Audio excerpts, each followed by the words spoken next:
So we all know that the 2026 World Cup tickets are expensive. I mean, look at the differences between the prices of this year's World Cup and the last World Cup in 2022. It's insane. Prices have risen by over 1,000%. Back in the 2022 World Cup, the cheapest ticket you could find for the opening match was only $55. Those same tickets for the 2026 World Cup would cost you $560, literally 10 times the price for the exact same seat. And the craziest thing about all this is that these are just the base prices. I haven't even mentioned the fact that for the first time in World Cup history, FIFA has decided to implement dynamic pricing in their ticket selling. If you don't know what dynamic pricing is, it's basically the worst thing that's ever happened to ticket selling events. Everyone hates dynamic pricing, whether it's for sporting events, concerts, or any other live shows. Dynamic pricing is when ticket companies charge higher prices on seats depending on the demand for those seats. And with dynamic pricing, even the cheapest tickets could soar up to hundreds or even thousands of dollars more than what their original prices were listed as. And that's exactly the case with the 2026 World Cup, as prices just keep rising higher and higher as we approach the tournament. Imagine dropping $5K on a World Cup ticket to get a view like this, while watching Bosnia and Uzbekistan go at it. FIFA's greed must be stopped, guys. I mean, the worst seat for the 2022 Qatar World Cup final was only $206, which wasn't a terrible deal, especially considering the legendary performance that these two put on in that final. But those same seats for the 2026 World Cup would have been over $2,000. But now, with dynamic pricing, at the time of recording this video, those same seats, the worst seats in the whole entire stadium, would cost you $12,793. Guys, what are we doing? How did we go from $206 to almost $13,000 for the exact same seat?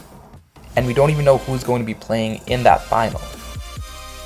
And keep in mind that most fans of the 2026 World Cup will come internationally from foreign countries, so their currency could be weaker than USD, meaning that these ridiculous prices could become even more unaffordable for them.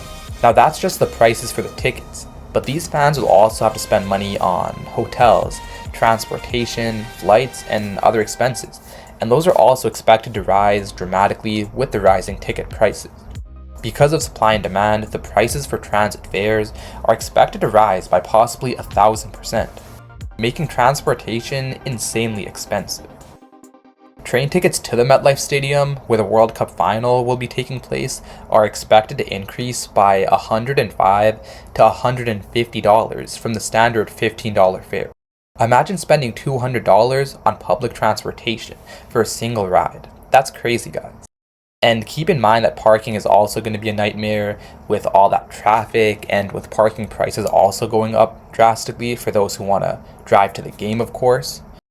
And the sad thing about all this is that these stadiums are still probably going to get sold out, which means FIFA will make more money from this World Cup than any other World Cup in history, which means FIFA will probably continue to charge these insane prices in future tournaments.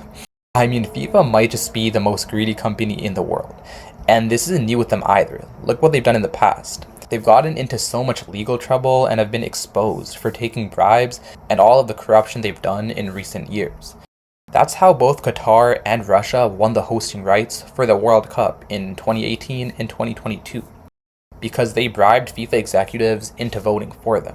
And in 2015, they had their infamous corruption scandal where multiple FIFA officials were arrested for money laundering and other dirty tricks.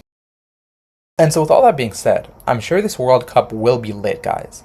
The players and teams going at it in the biggest World Cup ever with 48 teams, it's going to be super exciting, especially with the insane talent we have this year, with Spain, France, Portugal, Argentina, England, and everyone else.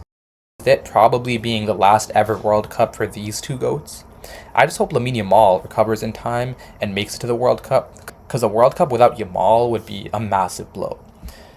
I keep on hearing people say, oh, this World Cup is going to fail, this World Cup is going to suck, this is going to be the worst World Cup ever, bringing up politics in the US and everything else.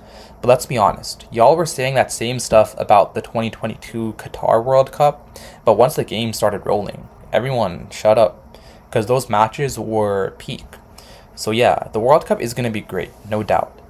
It's just going to be insanely unaffordable, and I'm sure that final is just going to be filled with celebrities, Saudi princes, and a bunch of billionaires. Because let's be honest, who's dropping 10 racks to watch one single game? So what do you guys think? Is FIFA the most greedy company in the world? And who do you think is going to win this year's World Cup? Let me know in the comments down below, and I'll catch you guys next time.